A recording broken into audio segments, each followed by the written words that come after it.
लोगों को जिनकी मौत को भी कलेक्टिव फेलियर है 47 से लेके अब तक की सारी की बात नहीं करनी है। हमें देखना है कि जो लोग गए वो जिंदा दस्तावेज छोड़ के गए हैं हमारे फेलियर का। मुफ्त वैक्सीन, मुफ्त इलाज, मुफ्त राशन नहीं साहब, कुछ मुफ्त नहीं है, उसका स्टेट है, इस वेलफेयर स्टेट का कमिटमेंट है, उसको आप डिनाइग्रेट मत करिए। वाइस चेयरमैन साहब,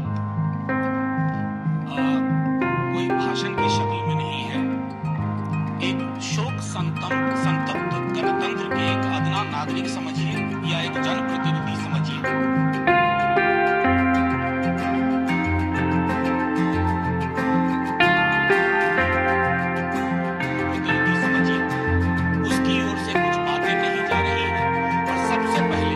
माफीनामा उन तमाम लोगों को जिनकी मौत को भी हम एक्नॉलेज नहीं कर रहे हैं, जो हम जान ही रहे हैं कि वो मारे गए। तो ये माफीनामा सर सिर्फ मेरा नहीं है, मैं इसलिए ये बात कह रहा हूं कि मई के महीने में मैंने 6 आर्टिकल लिखे, संसद चल नहीं रही थी, कहां अपनी शिकायत ले जाते, किससे कहते। मुझे भाजपा के मित्रों ने, कई साथियों ने कॉल किया, बधाई दी, मैं उनका भी एहतराम करता हूं और कहता हूं कि ये भरोसा इस सदन का है कि हम सबको एक साझा माफीनामा उन लोगों के नाम भेजना चाहिए जिनकी लाशें गंगा में तैर रही थी, किसी ने कह दिया ये, किसी ने कह दिया वो। सर दूसरी चीज, मैंने कल सेक्रेटरी जनरल साहब से ही बात करने की कोशिश की, बाकी जगह भी, किसी 2 सत्र के बीच में सर 50 लोगों की ऑबिचुअरी आज तक कभी नहीं हुई संसदीय इतिहास में। राजीव सातव की उम्र थी जाने की इस दुनिया से।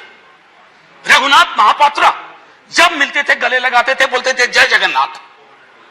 अचानक में वो नहीं है। ये पीड़ा व्यक्तिगत है, आंकड़ा मैं नहीं कहना चाहता हूं, मेरा आंकड़ा, तुम्हारा आंकड़ा, अपनी पीड़ा में आंकड़ा ढूंढिए। एक व्यक्ति नहीं है इस देश में, इस सदन में, सदन के बाहर, उस सदन में जो ये कहे कि उसने किसी जानने वाले को ना खोया हो। सर पीड़ा कह सकता हूं। ऑक्सीजन के लिए लोग फोन करते थे, हम अरेंज नहीं कर पाते थे। लोग समझते हैं सांसद है, ऑक्सीजन पिछा देगा। 100 फोन में पूरे दिन में शाम को बैठ के देखते थे, सक्सेस रेट 2, सक्सेस रेट 3। हमको कौन सा आंकड़ा कोई बताएगा साहब? हमको नहीं चाहिए, किसी आंकड़े की बात नहीं करनी है। हमें देखना है कि जो लोग गए वो जिंदा दस्तावेज छोड़ के गए हैं हमारे फेलियर का। मैं आपकी बात नहीं कर रहा हूं साहब, आप कहिएगा 70 साल में कुछ नहीं हुआ, मैं उसमें जाना ही नहीं चाहता।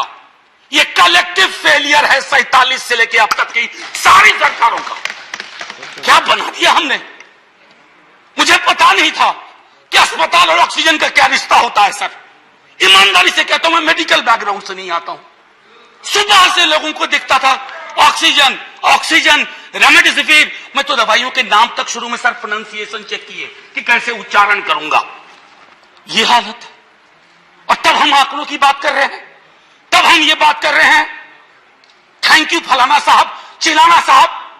सर मैं यहां से निकलता हूं, बहुत बड़ा विज्ञापन लगा हुआ है, मुफ्त वैक्सीन, मुफ्त राशन, मुफ्त इलाज। सर एक मिनट, मैंने किसी नहीं, please I don't want my time. मैं किसी दल की ओर से आज नहीं बोल रहा हूं, मैं दावे के साथ कहता हूं, मैं लाखों लोगों की ओर से बोल रहा हूं जो यहां बोलना चाहते हैं। अब मेरी बात सुनिए, आज शिकायत नहीं कर रहा हूं आपसे। ये वेलफेयर स्टेट है ना, एक साबुन की टिकिया अगर कोई गरीब गांव में खरीद रहा है ना सर, तो अडानी अंबानी के बराबर का करदाता है। आप उसको कह रहे हो मुफ्त वैक्सीन, मुफ्त इलाज, मुफ्त राशन नहीं साहब, कुछ मुफ्त नहीं है, उसका स्टेट है, इस वेलफेयर स्टेट का कमिटमेंट है, उसको आप डिनाइग्रेट मत करिए, डेमोनाइज मत करिए, उसे बौना मत बनाइए। ये आग्रह है मेरा। सर मैं इससे पहले की कुछ और बातें कहूं, मेरे पास अभी वक्त है।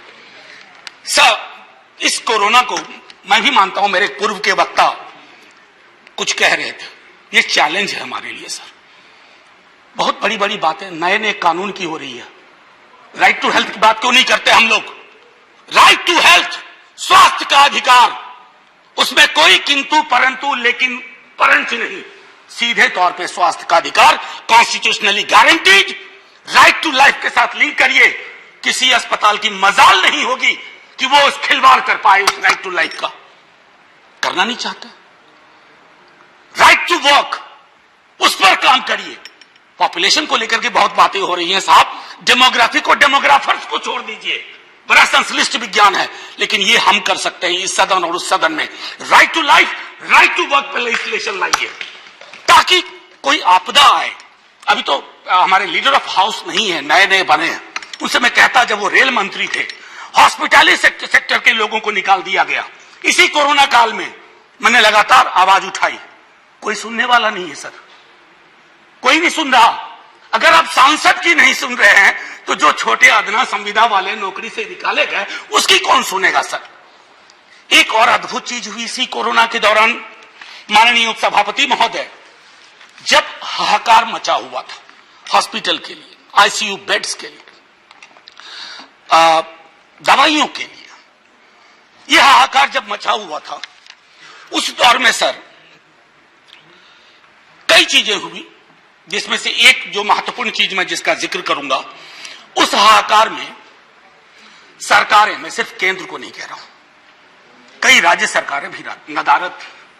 वो 1.5 महीना कैसे बिताया है इस मुल्क ने, हमारे सदन के कोई लोग बड़ी मुश्किल से बच के आए, मैं नाम नहीं लूंगा, पूरे देश ने वो वक्त कैसे बिताया है, नाइटमेयर की तरह लगता है सर, डरावना लगता है। एक मेरा स्टूडेंट पढ़ा है, वह 37 साल का, हॉस्पिटल का बेड जब तक मैंने अरेंज किया वो दुनिया छोड़ के जा चुका था।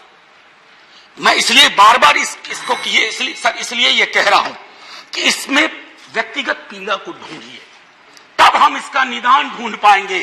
मेरी नाव तुम्हारी नाव, मेरा काल तुम्हारा काल, ये तो बहुत कुछ हुआ, इस भौकाल से आपको कुछ हासिल नहीं होगा। सर बस 1 मिनट और लूंगा, जो मैं कहना चाह रहा था। सर एक खत मैंने मृतात्माओं के नाम लिखा था, कुछ कर नहीं पा रहा था, बेबसी में एक खत लिखा जो लोग इस दुनिया से चले गए, उसमें कुछ मैंने सलाह दी थी सर सरकार से, और ये जो उस बीच में कहा गया कि सरकारें फेल नहीं की, सिस्टम फेल कर गया।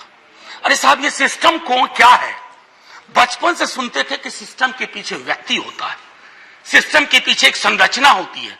अगर वो सिस्टम फेल किया है, चाहे दिल्ली में या किसी गांव की गलियों में, तो वहां की सरकारें फेल गई। सिस्टम का नाम इसे मत दीजिए, क्योंकि यही वो सिस्टम बनाते हैं। धन्यवाद। और आप बस आखिरी टिप्पणी करने दीजिए। प्रोफेसर धन्यवाद, आपको ज्यादा टाइम दे चुका हूं मैंने। सर बस 10 सेकेंड लूंगा।